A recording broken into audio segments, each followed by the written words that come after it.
Fans पवन के साथ खड़े हैं तो क्या, लेकिन पवन के ऊपर चौतरफा वार हो रहा है।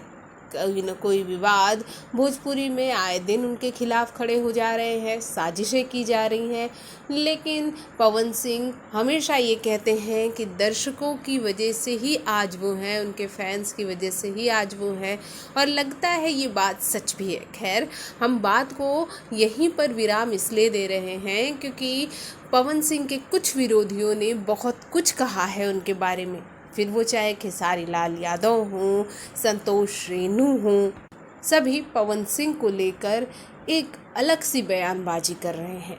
सीधे सीधे तो देखा जाए खेसारी लाल यादव तानों का सहारा लेते हैं और ये तक कह जाते हैं कि भाई एक के साथ ही रहना चाहेंगे, हम किसी 3 या 4 के साथ शादी नहीं कर सकते। यानी कि खेसारी का ये जो बयान है भले ही काफ़ी पुराना हो, लेकिन मीडिया में तो अभी वायरल हो रहा है।